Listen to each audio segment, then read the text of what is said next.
because relationships are very difficult within, I think, the kind of Muslim setting, because people, and there's a lot of factors for that we can't really unwrap them all, but there's a lot of socio-cultural factors or psychosocial cultural factors.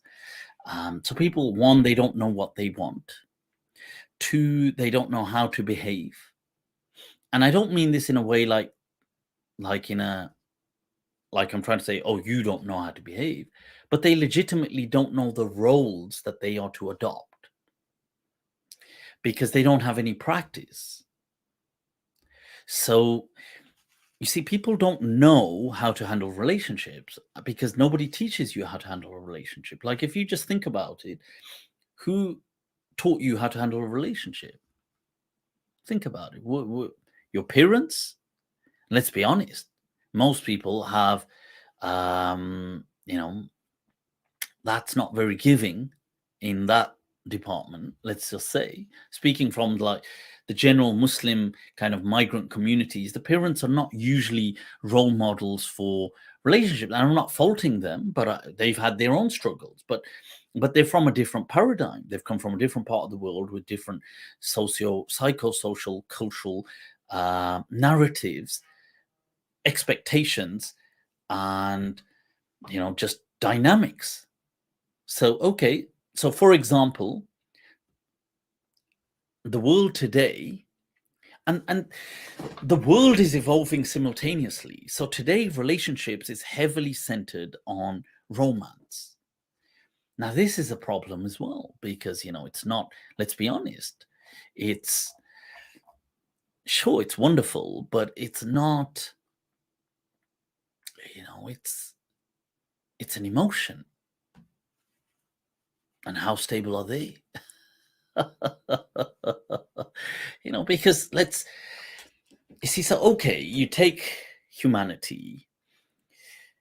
People used to, let's say, be in a lifelong relationship. Okay. But then they weren't. So then they were in kind of like monogamous relationships. Although Muslims also have polygamous relationships. But okay, so it's one person, but then it just becomes, okay, one person at a time. Okay, so I'm not just involved with, let's say this is the ethical way in the West, so to speak. It's not about just seeing one person. It's about just seeing one person at any given time. Okay, so right now I'm in a relationship with this one person. So this is the Western ideal. So it's not about being with just one person. It'll be like, okay, so when this person's season is over, I'll be with a different person. Sure. So now it's about, well, okay, now it's so centric, romance centric. Everything is about love. And do I have to find my perfect soulmate? And sure, look, I do feel that people do find people like this. But at the same time, I don't feel it's necessary that everybody will find somebody like this. And I don't feel it's necessary everybody must find somebody like this. But it's become this kind of ideal that if we're not chasing after it, it's as if something's lacking. So let's say a person has got a high-flying career. Let's say they've got, I don't know, they're some kind of amazing, I don't know, they could be a doctor, a lawyer, a teacher, an accountant, a therapist. They could be anyone, a businessman or a businesswoman, but they don't have a love life, so to speak. They feel, because of the way society is now determined, especially Western society, that they are missing something, and that to something which ought to give their entire life meaning.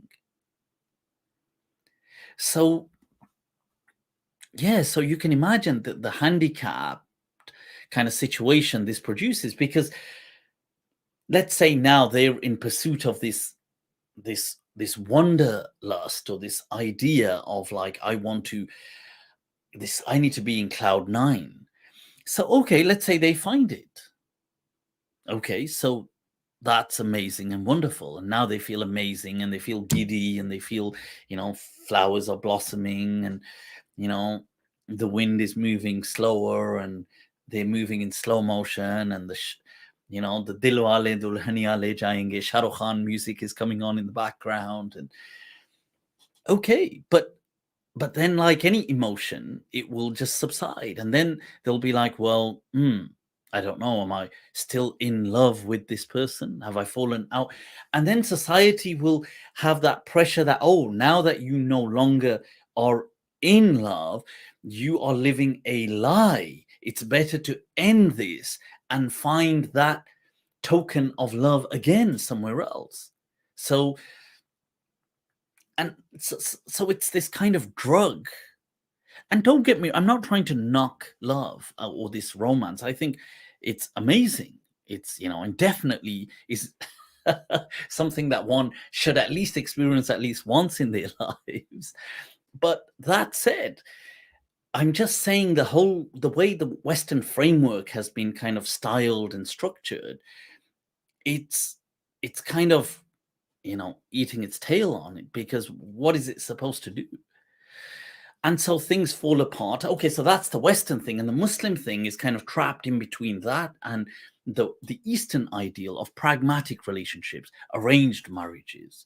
You just get arranged, and with zero experience of how to handle a relationship. So, okay, so you have the Western sense, and in the Western sense, okay, you have girlfriend, boyfriends growing up, you fall in love, you have the teenage love, you are heartbroken, you go through being on a downer for a few months, you pick up the pieces, you get on with it. You have some experience in the Western sense, let's say. Now, in the Eastern sense, okay, so that's not something that's permitted.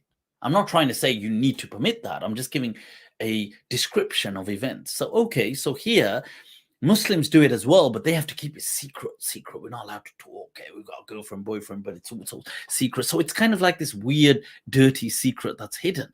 So they don't get to live an open relationship. Now, the problem with that is that so it's this secret they've got, that they're doing all these things with these added pressures and they're going through some weird heartbreak, but it's not.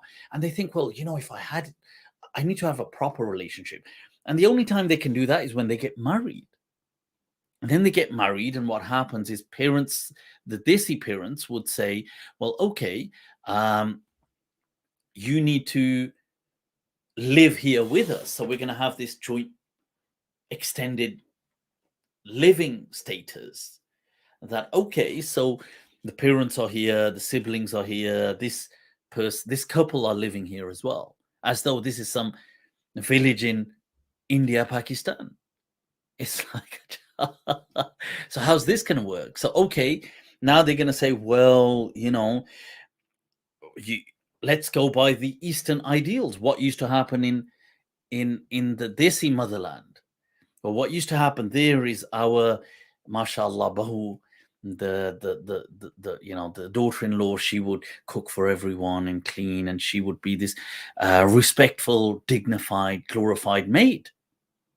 So she's gonna cook and clean, and let's say there's 5-6 other people living in this house. Well, she's gonna clean all their clothes, and she's gonna, okay, they've got a washing machine, but it's her duty, and she's gonna cook all the food, and she's gonna serve all the food, and but then there's the Western ideal, because the guy will be like, I don't want a typical woman, she's got to be modern. So the modern woman's going to be modern. She's going to be like working and having her own life, and now she's coming home and trying to face this pressure. And how does that work? And then what's going to happen is that there's going to be a crossover of territory. So as naturally, it happens in animals. You think it's not going to happen in humans? You think you're going to put a mother-in-law and a daughter-in-law in the same these two? There's not going to be a territorial kind of like. So now she's going to complain to the husband, and she's going to complain to the son. And the son has got zero experience on how to handle this. So he's going to think, well, how should I handle this? Well, I need to be a man. Okay, what does that mean? Well, let me resort to the Eastern ideals. How did my ancestors in Pakistan and India, Chaudhry Saabs used to handle this? Well, they would just say, know your place, woman. So, okay, let me try. You see, the whole thing is a mess. They don't know how to handle it. Nobody knows how to handle any of it. And then there's another added component to the equation, and that is that Muslim males are massively immature in the Western world, massively. Like, I think compared to non-Muslim counterparts, and even compared to Muslim females may also be kind of immature as well. But I think the males massively so, because they just live at home, they live with their parents, everything gets done. Parents don't usually keep a good grip of what's going on.